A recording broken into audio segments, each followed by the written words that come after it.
Hi, I'm Amy from Hertoolbelt.com. Today we're talking about the reciprocating saw, or the sawzall. So the sawzall is good for a lot of hard to reach areas and cutting things that you wouldn't be able to get a normal saw in there.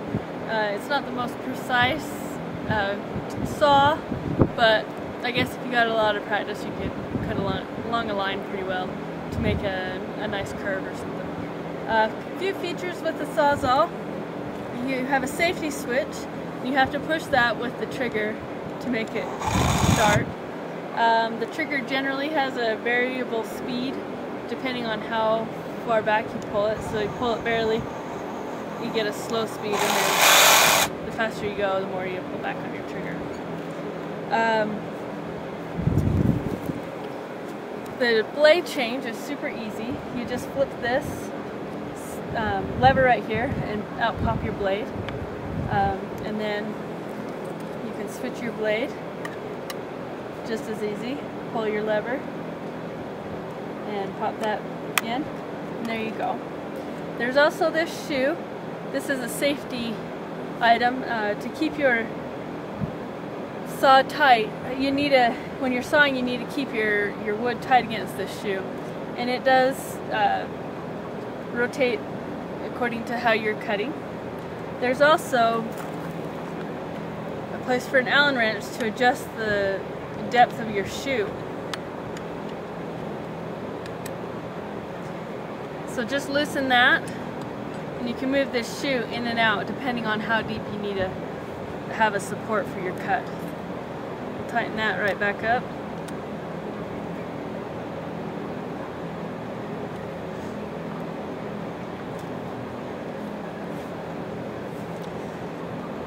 This is the Ryobi brand, and with it, so the new lithium-ion batteries are really cool. These bigger ones, you can tell how much battery you have left by pushing the button, and you can see on the bars how many bars of batteries you have left. So right now we're fully charged. All four are green. So this is a very handy tool, but again, not a lot of fine-tuned cutting with this. I'll show you how to make a cut nice and safely. Oh, and there's a few different blades for the sawzall. This blade is a typical wood blade. You know, they're between 4 and 8 teeth per inch. And then they also have these carbide tip blades, which are pretty nice. You can see the little carbide on the end of the blade, the teeth, and that helps with longevity of your blade.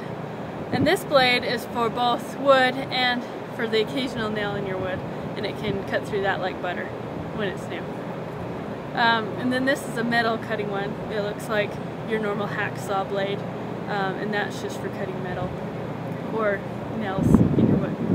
So we're going to give it a try.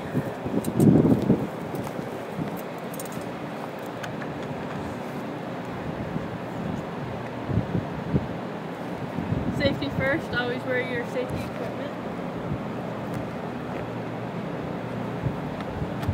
Now when you're cutting, it's not always convenient to have like your piece of wood that you're cutting in a vise or something, although that would be ideal. But you really need to just be able to support it so that the saw can cut through nice and easy without bending the blade, because if your wood's not against the shoe, then you can start bending the blade and you'll ruin your blade pretty quick. And also it's not very safe. So here I'm going to support it with my foot. I've got it off the ground so the blade has enough clearance that it can safely cut through the wood, and it'll cut really nice and easy.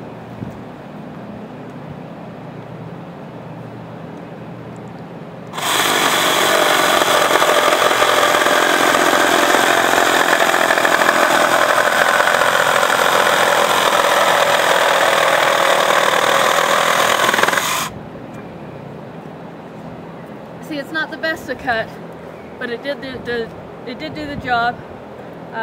You might have to sand down any splinters that come off, but for a hard to reach area or something on the job site, this is the tool for you.